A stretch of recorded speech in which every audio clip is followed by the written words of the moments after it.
Is anyone else struggling to financially maintain a carnivore diet? I'm going to talk about that in this video. If you're new here, my name is Ashley. I'm married to Jeff. We have 8 kids. We live in northern Alberta on a homestead that we have been building for the past 11 years.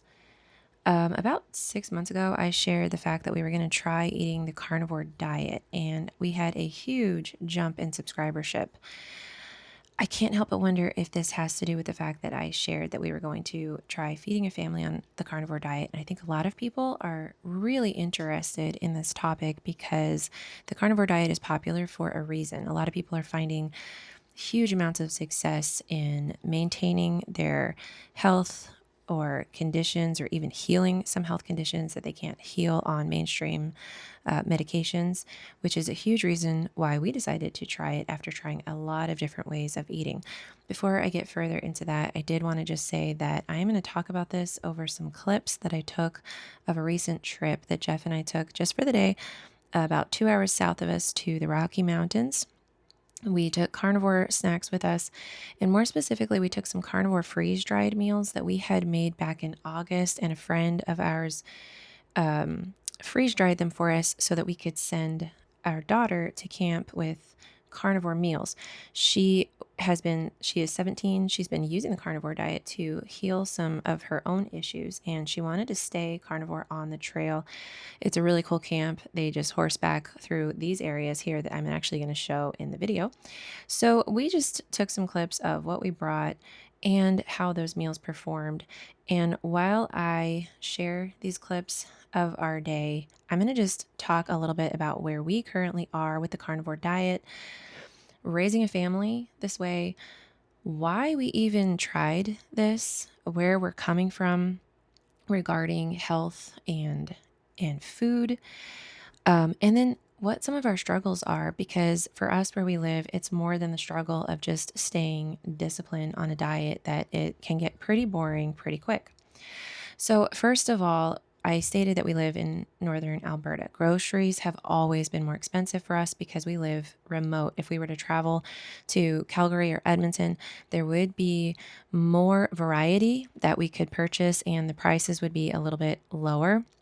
But because of where we are used to paying more for pretty much everything. However, we do also live in Canada. In the past 5 years, we have seen an insane level of inflation on pretty much everything.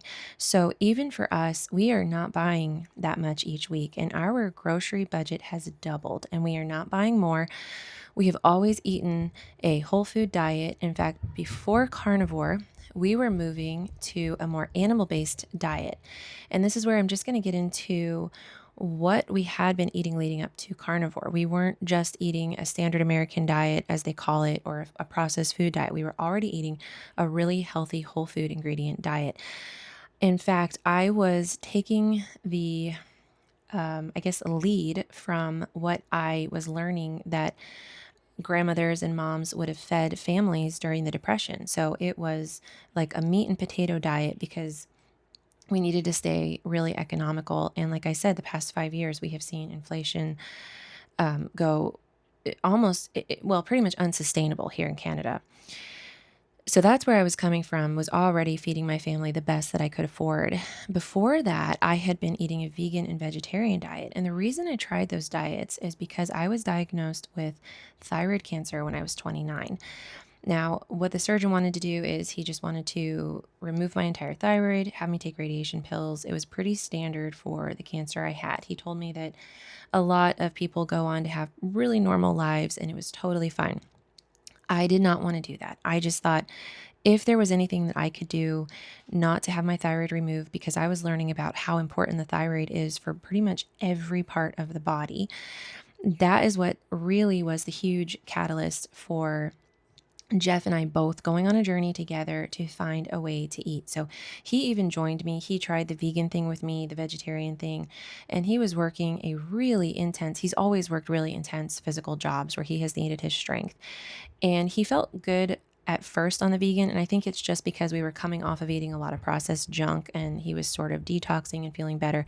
But then we both felt really unwell and anemic, and we found ourselves supplementing a lot, and that was not financially sustainable.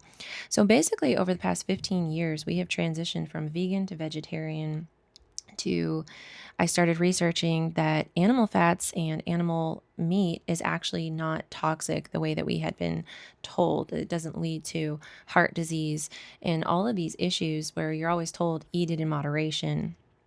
And when we started to eat more meat, we felt so much better. So that was the catalyst for just simply removing the starches and the vegetables that we had on our plates. Now, I just want to chat a little bit about how we've been feeling eating more meat, and actually eating most days we stay strict carnivore, other than the fact that Jeff and I will drink a cup of coffee in the morning. Excuse me, I will drink like 2 cups of coffee in the morning. That is pretty much the only non-carnivore thing that we will eat. Most days we stay really strict carnivore.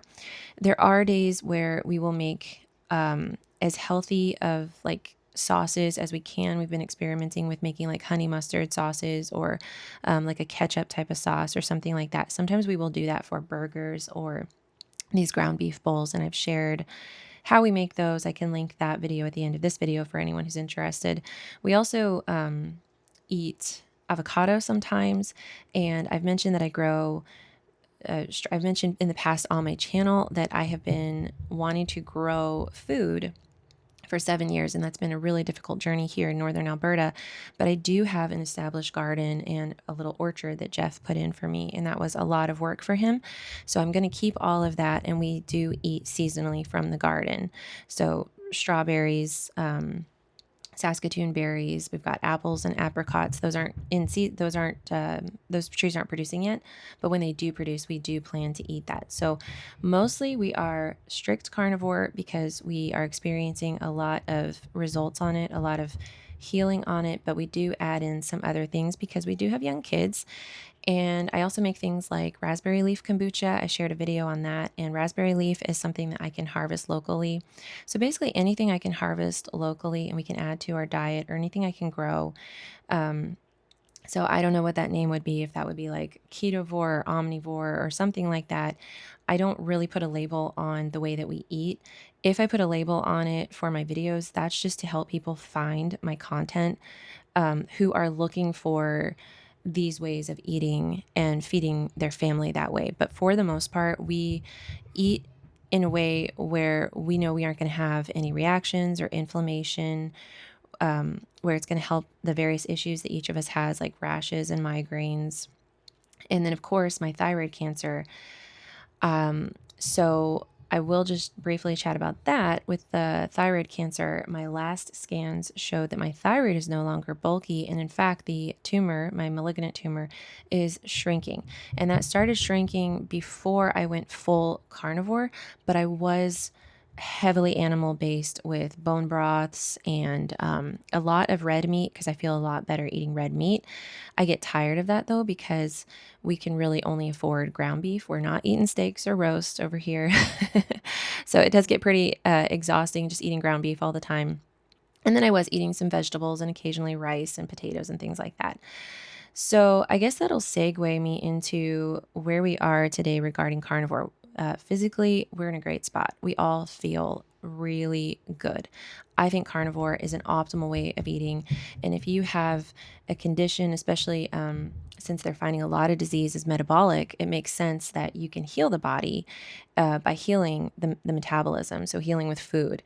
And, meat is not inflammatory. It's soothing on the gut. It produces healthy gut microbiome. Now, obviously, I'm not a doctor. I'm only regurgitating what I have heard other doctors like Dr. Ken Berry. Another guy that I really enjoy watching is Dr. Anthony Chaffee. So if you want to look those guys up and just Google like their names, and then the whole gut bacteria on carnivore, you would find actual reputable advice on that or reputable information on that. I'm just a mom feeding my family like this and sharing with other people how I'm feeding my family and what our results have been.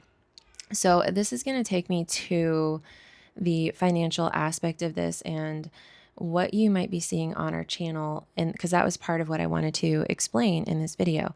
And that's the financial part of it. We here in Northern Alberta, and more specifically Canada, I can't really speak for what's going on like in the US financially with inflation and all that. I can only speak for my area.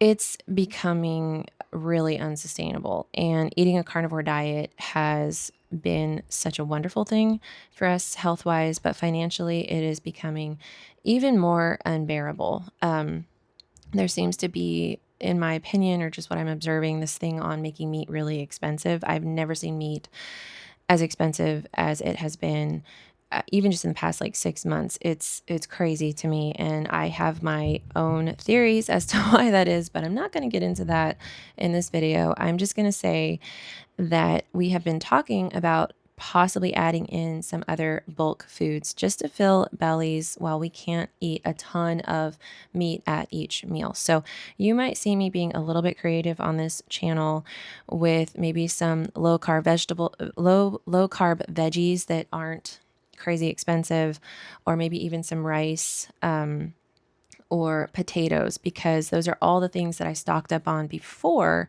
we ate a carnivore diet, because that's how I was feeding my family. I was essentially looking at how did women put on a meal, during hard economic times. And a lot of it was, a little bit of meat and a lot of potatoes, for example, something like that, or bread or something. I don't know if I'll add bread back into our diet.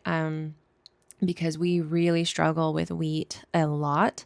I think I even still struggle with rice, but I might be just experimenting and just sharing a little bit on my channel, just how I'm feeding my family to try to be as nourishing and healing as possible, managing my own health issues, which, as I mentioned, is thyroid cancer, but adding in some things to give us a little bit of a relief on our budget right now, because it has been really stressful, and I definitely want to put out there what I'm actually doing. I don't want to put out there that we're eating perfectly carnivore, because I imagine I have a lot of viewers that are struggling with it too.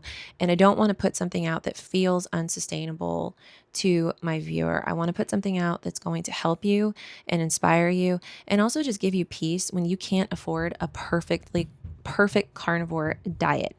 All right, so I'm going to wrap it up here. We're making this freeze-dried meal that I mentioned at the beginning, and they turned out great. In fact, I think one day, if I can afford it, I'm going to go ahead and save for a freeze dryer. It's something I decided not to buy when we went carnivore, because I didn't think that you could freeze dry meat and stuff.